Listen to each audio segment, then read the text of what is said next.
Continuamos celebrando el Orgullo 2021 y hemos invitado a una tertulia a varias personas que van a contar su realidad dentro y fuera del Vinalopó, pero principalmente dentro de la zona rural del Vinalopó y cómo se vive en el ámbito rural. Bueno, primero quería presentar a Leo. Leo es de Madrid, pero vive ahora mismo en Berlín y es un psicólogo bastante reconocido, sobre todo especialista en desconstrucción.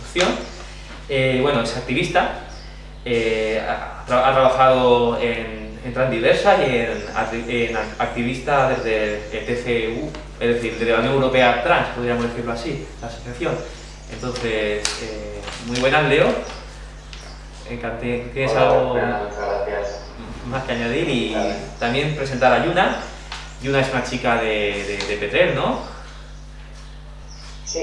Y lleva ya tiempo con su transición y va a hablar un poco de ella en la zona rural de Vinalopó. También tenemos a Aura, que es una chica de 15 años de Monóvar. Tenemos a Lidia sí que de Alicante, ella es la presidenta de Alicante de Entendemos, la presidenta de Entendemos, la asociación, y bueno, es escritora también y una activista bastantes años. Tenemos también a Tony, también es una representación bastante importante en materia trans de la zona y ya hemos estado hablando con un poco de nuestro abogado Eloy y criminólogo. Y bien, pues me gustaría empezar con Aura. Me gustaría que me hables un poco de... A ti te interesa mucho explicar la diferencia entre la expresión de género y la identidad de género, ¿no? ¿Cómo lo ves? Pues el otro día, incluso en el instituto, vinieron unos chicos a darnos una charla sobre esto. Y quería diferenciar entre cómo se expresa una persona y cómo se identifica, porque no es lo mismo vestir o expresarse de forma femenina o masculina que identificarse con el género femenino o con el género masculino, porque son cosas que la gente entiende que son una, o sea, si es chica pues tiene que vestir con vestidos, tiene que maquillarse, y si es chico pues tiene que jugar fútbol, ser como vasto hablando. Y quería decir que puede haber una chica que sea masculina y que vista masculina, que juega fútbol, que se exprese de forma masculina, o un chico que se exprese de forma femenina, tanto vistiendo como hablando, expresándose, y que siguen siendo igual de chico y sigue siendo igual de chica, y no cambia su identidad de género por expresarse de forma distinta. ¿Hace falta tener la transición para ser trans? Yo pienso que no hace falta ni iniciar una transición, porque tú sabes con el género que te identificas y sabes lo que eres, y no hace falta ni cambiar tu físico, solo saber si lo que eres y si estás seguro de lo que eres. Y ya no creo ni que haga falta ni una hormonación ni una operación de reasignación de sexo. Hay mucha variedad de personas trans y yo creo que cada uno debe de hacer lo que cree conveniente y se sienta a gusto con su cuerpo y crea que es mejor para él o ella. ¿Con qué edad empezaste a notar que eras una mujer? Pues yo desde pequeña, pues más o menos yo pues no me sentía a gusto con mi cuerpo, y cuando me trataban muy masculino pues tampoco es que me sintiese bien del todo. Es verdad que yo no tenía ni idea de que era una persona trans, porque mi familia nunca se había hablado sobre estos temas. Sí, es verdad que en mi familia había personas de la comunidad LGTB, pero nunca había tenido una referencia de persona trans. Entonces, pues con 13, 14 años, hace poco, empecé a sentirme mal, no me gustaba cómo vestía. Entonces pues como que me informé y busqué información, intenté hablar con personas trans que yo veía en las redes sociales y pues comprendí qué es lo que sentía yo y decía, pues creo que soy una persona trans porque yo me siento una chica aunque haya nacido con un cuerpo masculino. Entonces sobre los 13 o 14 años pues me di cuenta de que yo era una chica. Me gustaría que hablaras un poco de la diferencia entre el sexo y la identidad de género. Claro. A ver, la identidad de género es con el género, es una construcción social y es con el género que tú te identificas y te puedes identificar con el género que quieras. Y luego el sexo, pues, es con lo que naces, o sea, puedes nacer con el sexo masculino o femenino o con los dos. Y es algo que naces con ello y luego con el tiempo pues puedes cambiarlo con una operación. Pero la identidad de género no es lo mismo que el sexo porque tú puedes nacer siendo chica y tener un aparato reproductor de chico, o nacer siendo chico y tener un aparato reproductor de chica.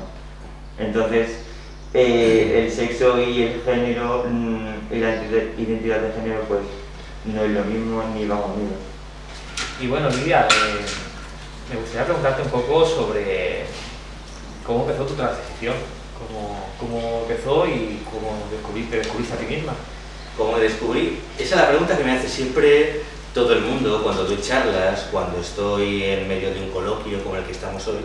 A ver, ¿cuándo descubrí? Yo, en mi caso, yo sé desde el principio, desde que tengo consciencia, desde que tuve consciencia en mi más temprana infancia, de quién soy y también de quién no soy.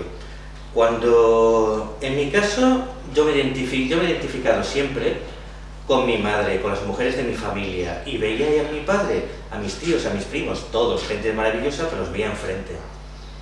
Me he identificado siempre como una chica. Lo que pasa es que cuando eres pequeña no sabes exactamente cómo, ni siquiera sabes lo que eres, ni siquiera sabes cómo expresarlo, y en mi caso mejor no haberlo expresado. Te diré, tengo 53 años, nací en el 67, nací, digamos, en ese periodo que en España se llama el franquismo tardío, y en ese periodo es que no existía ninguna información, ni siquiera yo sabía que había personas trans. Yo, con toda la naturalidad del mundo, pues me identificaba con ellas. Yo jugaba con las joyas de mi madre, me ponía tacones y tal, y todos me aplaudían y bien, y muy gracioso. Lo que pasa es que a los 3 años nace mi hermana, y a los 3 años míos, y me doy cuenta de que esto no es igual. Ella es una... Me doy cuenta de las diferencias que hay. A mí se me consideraba un niño y a ella una niña. Poco a poco te das cuenta de tonterías como una mea sentada, otra mea de pie, a mí me ponían pantalones, a ella falda, coleta, diademitas de florecitas y demás, y yo me sentí un poquito al principio desorientada. Lo que pasa es que, por lo menos en mi caso, pues te das cuenta de que había una diferencia, y ahí es cuando aprendes a mentir, cuando aprendes a disimular lo que eres, porque te das cuenta de que tú quieres a tus padres y confías en ellos. Ellos te dicen lo que es, digamos, normal, lo que tienes que hacer tú, lo que tiene que hacer ella, y poco a poco me voy haciendo una concha, me voy haciendo una especie de coraza, por la cual yo me esfuerzo con todas mis fuerzas, pues intento ser un niño, intento ser un chico, intento cumplir con esos parámetros a los cuales se me condicionaba, ¿vale? Pues bueno, al principio por agradar a tus padres, para que tus padres y tu familia te sigan queriendo y te sigan aceptando como algo normal. Claro, estás aprendiendo y te enseñan ciertas cosas que piensas que tienes que abrazarlas. Después vas al colegio, yo iba a maristas, iba solo con chicos, vas con chicos, pero te das cuenta ya de que cuando empiezas a tratar con gente de tu edad, de que tú no eres igual. De que, ay, la nenita, hay la vocecita, hay el no sé qué, hay los gestitos y tal. Hubo una época en la que yo sufrí ese bullying. Yo sufrí ese bullying que se dice. En distintas épocas, digamos que el tema osciló entre que a mí, hablando claro, me arreaban, y otras épocas en las que yo crecía un poco, íbamos creciendo, y yo les arreaba a ellos. Pero aprendí poco a poco a mentir y a dar la espalda a esto que yo era. Yo pensaba, y con todas mis fuerzas pensaba, esto pasará, yo no soy esto, yo soy uno de ellos, pero te das cuenta de que no hay manera. Pero hay un momento de adolescencia que no sabes por dónde tirar, porque no tienes ningún referente ningún referente. Ves por la tele a Vivi Andersen, por ejemplo, entonces era Vivi Andersen. Y dices, yo es que no quiero, yo no soy una puta, yo no quiero espectáculos sórdidos. Ves las primeras personas trans y se las trataba de tal manera, yo no soy yonki, yo no soy una prostituta, yo no soy tal, y la verdad es que yo desarrollé una aversión enorme a esta persona que yo soy en realidad, durante décadas. Ves a la Veneno y me dio repulsión. Estaba la Veneno, Carmen de Mairena, Salvador... Claro, ves todos esos ejemplos que son más bien representados como caricaturas y te tira para atrás. Pero poquito a poco, pues bueno, vas saliendo del cascarón, vas conociendo gente, vas viendo que no todo es así, y hablo de los 90 por ahí, y dices la cosa, y piensas eso, esto no es así. Esto no es así. Existen personas trans en otros países, en otros lugares. Ves ahí a Amanda Lear, ves a gente a las que ya empiezas a ver un poquito más ejemplos que toda, digamos, esa que yo veía entonces como con aversión, que toda esa que yo veía entonces como una morralla con aversión, que no quería yo saber nada de ello. Yo tardé muchísimo en dar este paso, pero ¿sabéis cuándo tardé? ¿Cuándo terminé? Cuando intenté llevar una vida, entre comillas, normal. Cuando empecé a trabajar, cuando me di cuenta, empecé a trabajar y el ambiente de los que me movía, que eran ambientes un poquito de comerciales, en el que yo me sentía súper bien trabajando, pero los compañeros eran, digamos, las personas más, digamos, macho men, machirulos, tal y tal, gente que se iba de puta, gente que decía, tú eres muy amanerado, ¿no? Tal, y todos estos rollos que te dicen. Me daba cuenta que mis relaciones con mujeres fallaban porque yo era otra mujer que trataba como una mujer y al final dices, es el único camino que me queda, voy a emprenderlo, me da igual lo que diga cualquiera, mis amigos, mis padres, mi familia. Hablando claro pensé, y a quien no le guste que se joda. Hablando claro pensé, que os den. Pues ¿sabéis una cosa? Todos los obstáculos, en ese momento te das cuenta de que se te empiezan a allanar, cuando empiezas poquito a poco a ser tú, cuando empiezas poquito a poco a ser la persona que tú sabes que eres, te vas quitando capas, te vas quitando ese papel de encima poco a poco. Vas conociendo a gente, bueno, yo me movía mucho por ambientes artísticos, lo cual probablemente me ayudó mucho porque había mucha gente LGTB en estos ambientes, y poco a poco, pues que si conozco a mi compañero, mi ahora compañero tanto de asociación como de programa de radio, uno de mis mejores amigos, que es Carlos Lam, empiezo en la radio, empiezo un programa LGTBI, empezamos con asociaciones, empiezo el activismo, y yo digo, esta es mi vida, es que esta es mi vida, es que esta soy yo. Y poquito a poco, pues vas creciéndote, vas quitándote vas abandonando esa falta de autoestima que has tenido siempre, y de repente eres tú. Y bueno, esa ha sido mi transición y ahora, pues aquí estamos, me habéis llamado, llevo un tiempo de activista, llevo un tiempo de comunicador en programa de radio, como sabes, pues soy escritora, he escrito un par de libros y tal. Y bueno, es una persona, digamos, considerada. ¿Por qué es una persona considerada? Creo yo. Y esa es mi opinión sincera. Porque he abrazado el camino real que tenía que abrazar que tenía que haber abrazado a lo largo de mi vida. Lo he hecho tarde, me da igual cuando lo haya hecho. La cuestión es que aquí estoy y bueno, soy Lidia, soy la mujer que veis. Y bueno, siguiente pregunta. A mí me gusta mucho diferenciar entre sexo, sexualidad, identidad de género y expresión de género. Son cosas muy diferentes. Una cosa es el sexo que te asignan al nacer, otra es cómo te identificas, otro es los sentimientos que tienes hacia otra persona y otra es cómo te expresas ante el mundo. O sea, masculina, femenina, neutra o como queramos llamarlo. En tu caso eres un gran ejemplo de diferenciar la sexualidad y la identidad de género, porque tú sí te identificas como una mujer lesbiana, en su momento también te gustaban las mujeres y actualmente te gustan las mujeres. Siempre me han gustado las mujeres. La cuestión es que cuando, digamos que tenía mi otra identidad, pues las mujeres esperaban de mí lo que les pudiera dar un hombre, cosa que yo nunca he sido un hombre, claro. Digamos que tuve un montón de relaciones fallidas. O lo dejaba yo, o lo dejaban ellas, y eso era a las pocas semanas, un mes, 2 meses, tal y tal. Cuando empecé mi camino, conocí a mi pareja, a la persona que ha sido, bueno, ahora es mi ex, terminamos hace un poquito más de un año de más, pero la persona que estuvo a mi lado, la persona que me aceptó y vio quién era yo, y con ella viví toda mi transición. Y ahí me di cuenta de que, bueno, sí que tengo futuro, sí que tengo una persona que esté a mi lado, sí que puedo estar, sí que puedo desarrollar, digamos, mi identidad como mujer lesbiana con una mujer que sabe quién soy y con una mujer a quien yo le gusto y una mujer que está a mi lado. Con ella aprendí mucho. Yo siempre diré que ella, mi exnovia, Diana, fue el 50%, tiene el 50% de culpa, y cuando digo lo de culpa, lo de broma, de quién soy yo ahora. Sin ella lo podía haber hecho. Con ella, para mí fue maravilloso. De quién soy, el resultado de la persona que soy yo ahora. Hemos hablado también un poco de la falta de referentes trans, sobre todo en el tema de la escritura. Tú como escritura y la aplicación de tus libros, ¿cómo enfocas este tema de la transexualidad? ¿Cómo enfoco el tema de transexualidad? A ver, por un lado, como escritora, pues tengo una serie de relatos cortos que algunos tienen que ver con el tema trans, otros menos. La identidad de una persona no se acaba en su transexualidad, no se acaba en su digamos, identidad de género.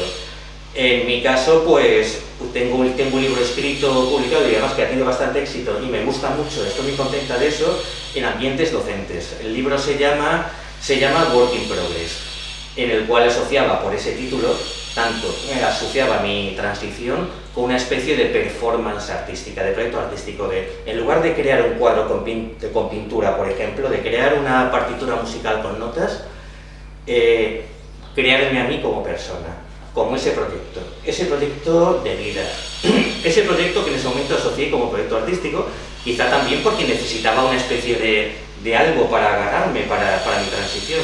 El libro lo escribí a unos 5 años cuando yo empezaba, llevaba ya un par de añitos, pero digo, tengo que reflejar esto.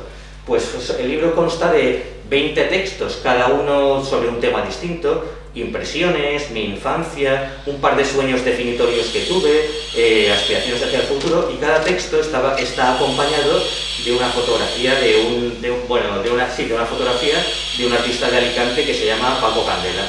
Texto, fotografía, pues 20 textos en los cuales digamos que condensaba, hay mucho más, claro, muchísimo más material, 20 textos en los que condensé el principio de mi transición.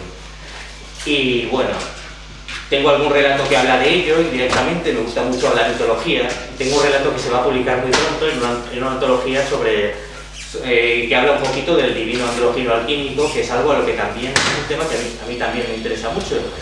Y la novela, digamos un poquito, la que hasta este momento es la obra de mi vida, se llama La Isla Plana y digamos que es lo que se llama una mezcla de literatura fantástica y de autoficción, en la cual el personaje, digamos que es un impersonator mío, hay un argumento y cuento ciertas cosas y ciertos hechos de mi vida y ciertas cosas de las cuales quería contar. En este momento lo estoy moviendo, estoy esperando, digamos, respuesta de ciertas editoriales y, bueno, por lo menos digamos que los lectores que he tenido un poquito como test les ha encantado. Ya veremos, esto es un proyecto muy joven, muy reciente y que todavía estoy impulsándolo en este momento. Pues espero que está dando bastante bien. Muchísimas gracias. Bueno, ahora vamos a hablar un poquito con Toni y me gustaría preguntarte un poco cómo fue tu transición. Pues mi transición es tan igual a tantas transiciones, es decir, yo creo que todas las personas trans siempre partimos de un mismo punto común, ¿no? Del que tú cuando eres pequeña intentas hacer y ser quien tú eres, pero tu entorno te lo niega, ¿no? Porque como no se corresponde a aquello con lo que te asignaron al nacer, pues intentan impedirte tu instinto natural, que es básicamente lo que tiene toda persona, sea cis, sea trans, en esa construcción social de nuestra identidad, ¿no? Entonces, claro, cuando a ti de pequeña constantemente te están diciendo no hagas esto, no hagas lo otro, porque eres tal, porque eres cual, y tú ves, como bien decía Lidia, que a mí me trataban diferente que a mis hermanas, y te das cuenta del porqué de esa diferencia, y básicamente es porque has nacido con una genitalidad diferente, ahí es cuando para todas las personas trans comienza ese viaje de esa creación del personaje que la sociedad quiere ver y te va a acompañar hasta el día que tú abres los ojos y dices, pero si es que yo no soy esta persona, ¿qué estoy haciendo? ¿Qué he estado haciendo durante toda mi vida? Y claro, yo también comencé mi transición a una edad adulta, yo empecé con 32 años. Claro, tienes que romper con esa persona que yo siempre digo que me ha estado protegiendo a lo largo de toda mi vida, para llegado el momento que yo pudiera romper ese cascarón y salir como la persona que realmente soy, ¿no? Porque no es fácil tomar la decisión de ser quien eres, porque quieras que no, la sociedad, aunque hoy en día está mucho más abierta a este tipo de realidades, queda mucho por recorrer, porque claro, decir al mundo que eres mujer cuando en tu DNI pone que no lo eres, es como, uff, ¿cómo das ese paso? Para mí era como un abismo, ¿no? Yo me lanzaba al abismo y no sabía qué iba a haber debajo. Era una aventura, era un viaje sin saber lo que me iba a deparar, ¿no? Pero bueno, te lanzas y ves que, como bien ha dicho anteriormente Lidia, te faltan referentes. A lo largo de tu vida no has tenido esos referentes que hoy en día, poquito a poco, las generaciones futuras sí que lo están teniendo, porque es el trabajo de todas, de todos, de todes, para que esos referentes positivos se vayan viendo, tanto en redes sociales como en televisión, es un trabajo que tenemos que ir haciendo, ir plantando esas semillitas, como yo digo, para que en un futuro pueda florecer pues esa diversidad, ¿no?, social que nosotras hubiéramos deseado, ¿no?, que en los años 80, en los 90 hubiéramos tenido, ¿no?, porque yo tampoco los tuve de pequeña. Yo veía esos referentes que hoy en día se están convirtiendo en símbolos pop, ¿no?, y ensalzando de cierta manera, pero para nosotras no eran referentes. Yo tampoco me sentía identificada con lo que se veía en la televisión, con lo que se publicaba, porque yo decía, yo no soy así, realmente. Y claro, es importantísimo que no nos durmamos en los laureles, que aprovechemos esa grieta que se ha abierto ahora para poder ir metiendo la cabeza y hacerle ver a todas estas generaciones que vienen detrás que las personas trans podemos ser lo que queramos, que podemos dedicarnos a lo que queramos, que no por esos estigmas sociales, por esos estereotipos sociales que hay, tenemos que vernos abocadas, sobre todo las mujeres trans, las chicas trans. Tenemos que romper un poco con eso, porque yo me estoy encontrando con esos estereotipos. Yo ahora mismo, como actriz, me estoy viendo que me presento a los castings para personajes trans y me dicen, es que muy bien tu acting, pero no eres lo suficientemente trans. Y es como ahí ya mis neuronas empiezan a botar en mi cerebro y decir, ¿qué es ser lo suficientemente trans? En otro me dijeron que es que era muy mujer, muy femenina. Y yo decía, pero es que soy mujer, ¿qué voy a hacer? ¿No? Y entonces, claro, me encuentro con que o quieren personas trans que estén en unos estadios muy iniciales de su transición, o, por el contrario, quieren personas trans que estén macrooperadas. Entonces, claro, yo me encuentro en un limbo de decir, ¿hacia dónde me manejo? ¿En qué liga estoy jugando, no? Y es curioso, porque, claro, ahora estamos viviendo lo que hace años, en los años 90, el movimiento gay, lésbico y demás estuvieron consiguiendo, ¿no?, en base a su lucha, porque no sé qué pasó con el movimiento trans, que fuimos las primeras en estar en las marchas, en estar en las manifestaciones, pero luego estuvimos en la sombra y no supimos aunarnos a esa lucha del movimiento gay y movimiento lésbico, ¿no?, para conseguir los derechos. Y ahora es ese momento de la grieta que hablaba antes, que estamos viviendo, ¿no? Y es súper importante que estemos activas, que estemos presentes, que todas esas niñas, esos niños y esas niñas, ¿no?, que vienen detrás puedan decir, pues yo soy como ella, ¿no? Me he encontrado otro estereotipo, porque las actrices, los actores, tenemos que tener un plan B, ¿no? Y yo me he encontrado ahora estudiando una oposición para Policía Nacional con mujeres que me han dicho, pero Toni, ahora que eres mujer, ¿por qué quieres ser policía? Cuando es una profesión eminentemente masculina, y es como, espérate, otra vez mis neuronas botando en mi cerebro, ¿no?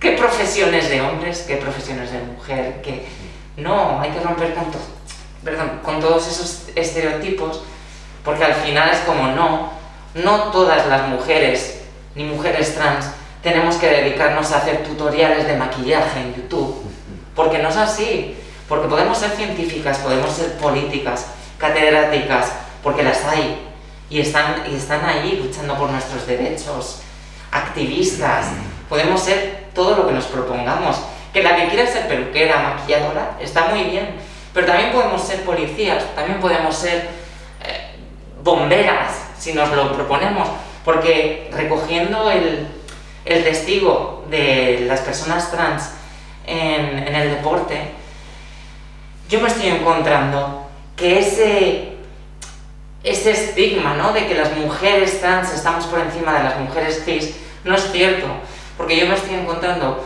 con compañeras cis para las pruebas físicas de la oposición que me dan la vuelta, pero con creces.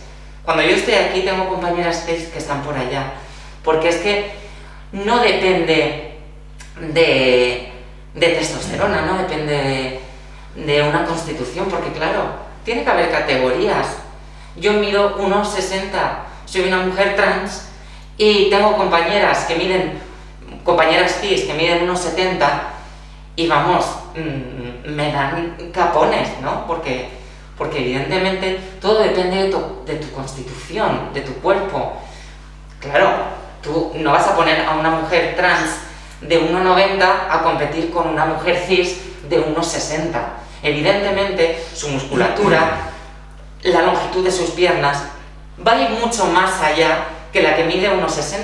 Y es lo que a mí me pasa. Entonces, hay que romper también un poco esos estereotipos. O también con el tema feminista, ¿no?, que nos estamos encontrando tantas barreras las mujeres trans.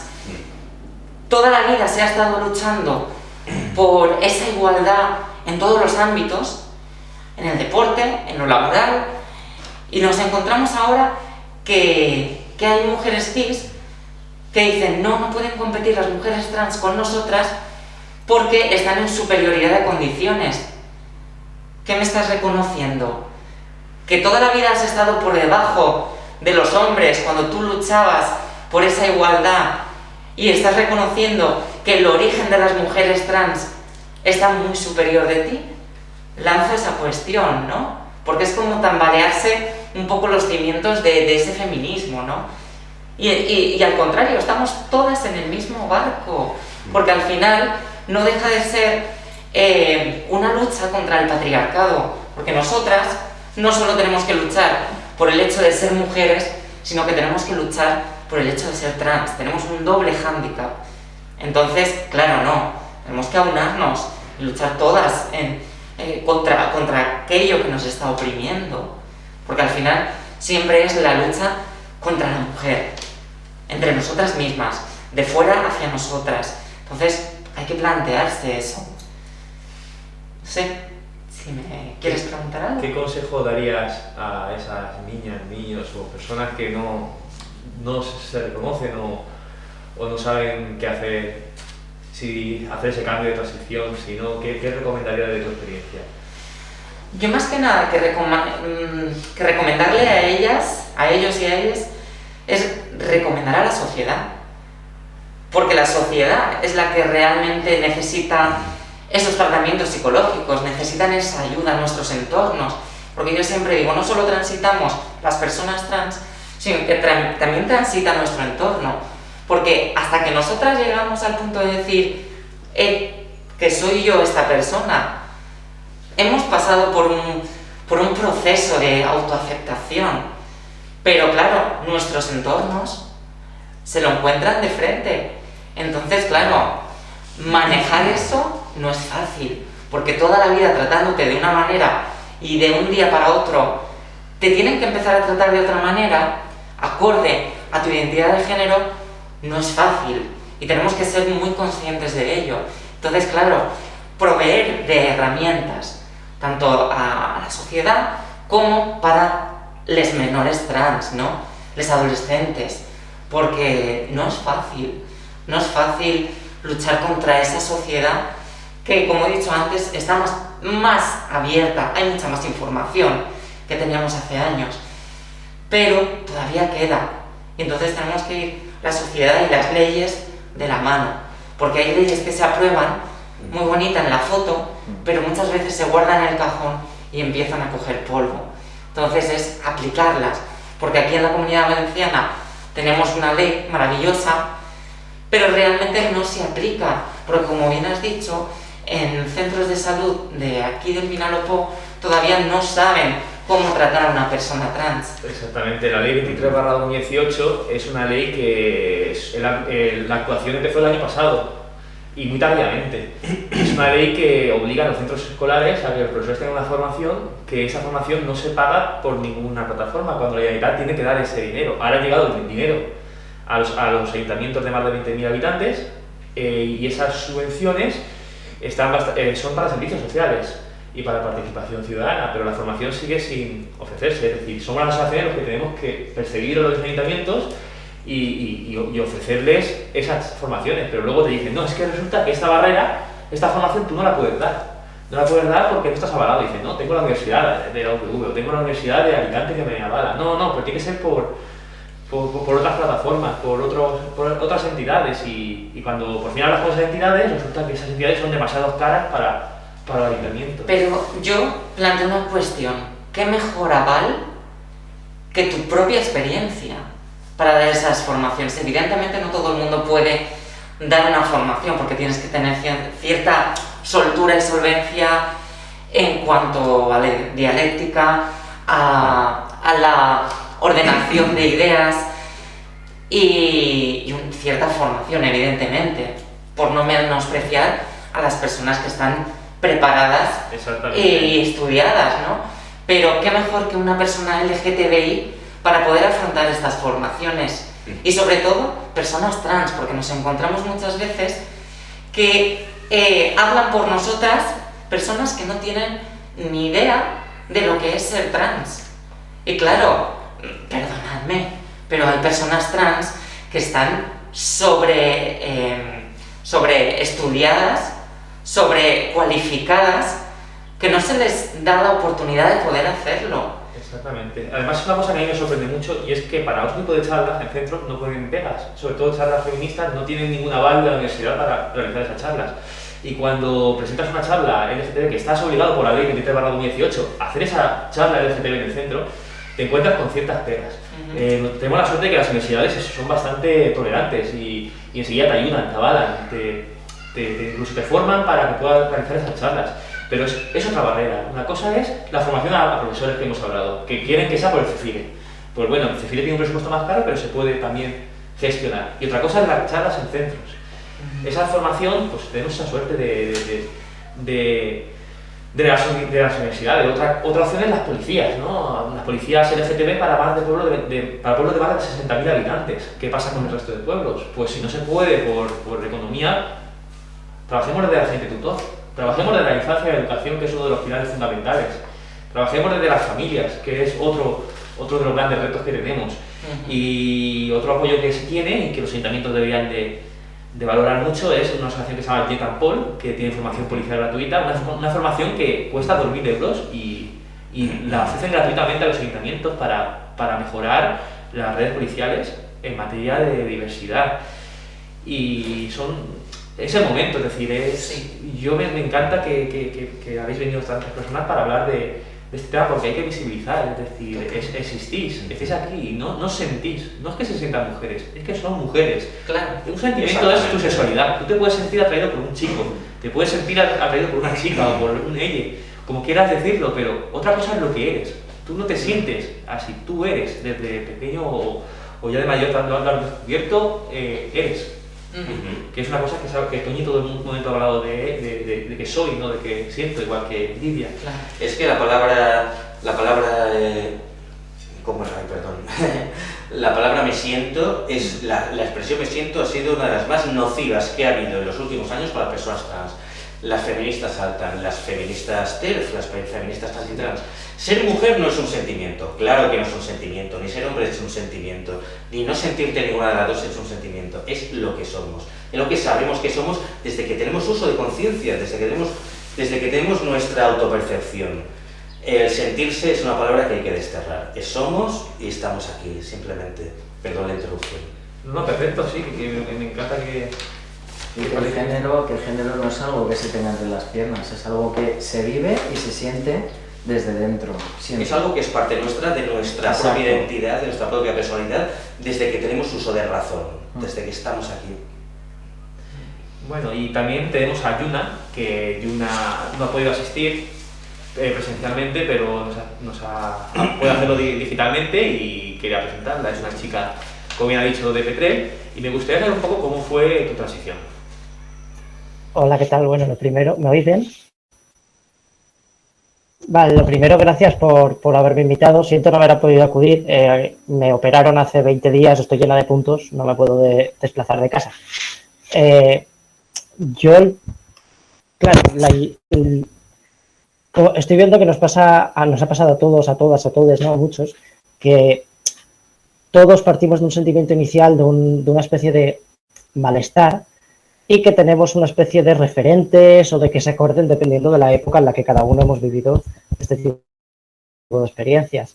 Entonces, cuando hablamos de transición, en mi caso, lo primero que me di cuenta es que para mí la transición empezaba como algo que parecía que en un principio iba de un punto fijo a otro punto fijo, y que conforme ha ido pasando el tiempo, esa idea de transición, como pasar de un lugar hacia el otro, se ha desmoronado. Precisamente porque conforme van pasando los meses, van pasando los años, te empiezas a dar cuenta de la artificialidad, por así decirlo, de la artificialidad de categorías como hombre, mujer, de que son mucho menos rígidas de lo que muchas veces nos creemos. Antes estabais hablando, ¿no?, de las diferencias entre expresión de género, identidad de género, en fin, de todo este tipo de cosas, ¿no?